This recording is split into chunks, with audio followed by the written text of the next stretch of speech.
This is Neural Newscast for Thursday, May 14th, 2026. Here is the news that matters this morning. From Neural Newscast, I'm Noah Feldman. And I'm Evelyn Hartwell.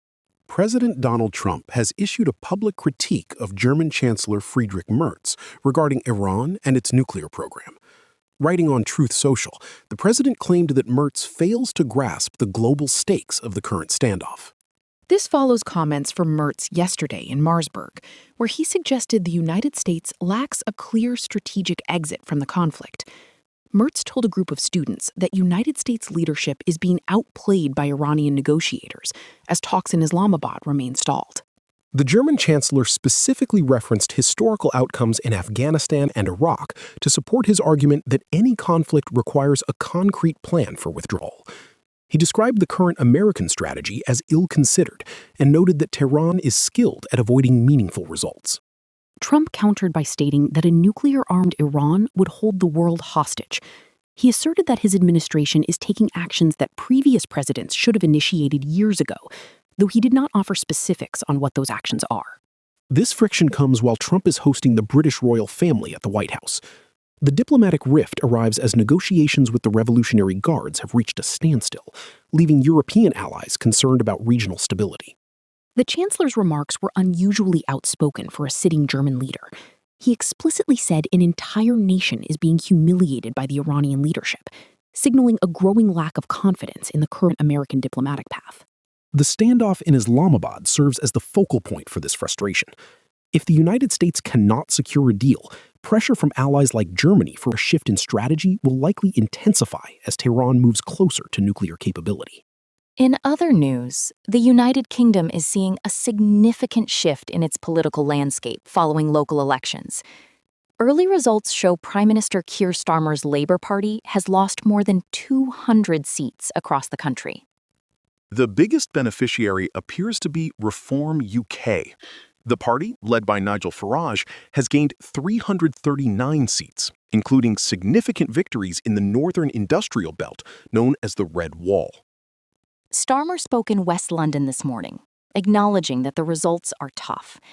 He stated that he takes full responsibility for the losses, but emphasized they would not change his resolve to deliver his promised agenda. Specific losses in areas like Wigan, Lee, and Tameside underscore the trend. In Wigan and Lee, Reform UK won 24 out of 25 seats, while Tameside saw the end of 47 years of Labour dominance on the local council. Polling data from Ipsos suggests the cost of living remains the primary concern for voters. The shift away from the two main parties is also affecting the Conservatives, who lost 139 seats, despite some gains in London councils like Westminster.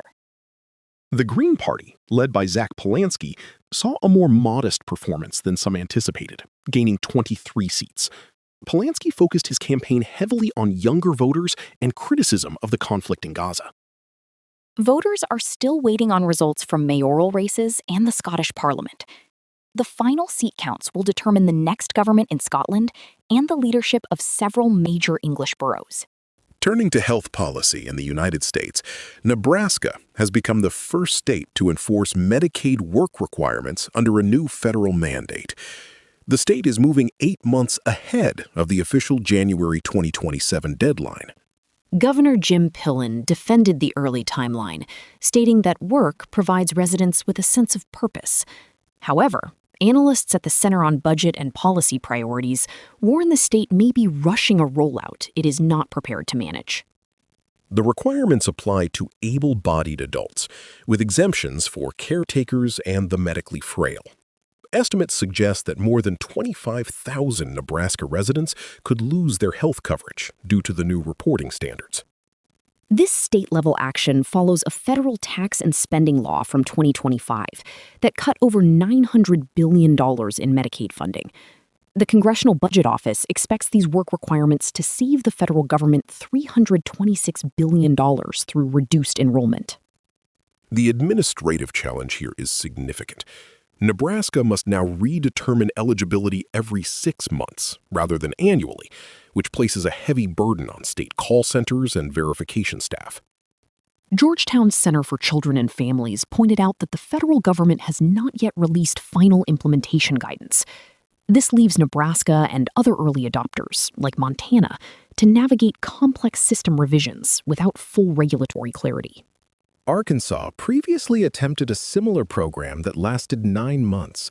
In that instance, 18,000 people lost coverage due to confusing reporting requirements, with researchers finding no significant change in actual employment levels among those affected.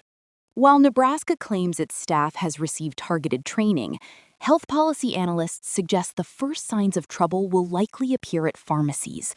Patients may only realize they have lost coverage when they attempt to renew prescriptions in the coming months. The total cost of Medicaid reached $971 billion across all states last year. Supporters of the work requirements, including the Cato Institute, argue these obligations are necessary to protect taxpayers from the rapid growth of entitlement spending. Next, here is what else we are watching. The Department of Health and Human Services is scheduled to release new regulations for Medicaid work requirements on June 1st. These rules will set the standard for the remaining states ahead of the 2027 deadline. Montana is preparing for its own implementation of Medicaid work rules, slated to begin in July.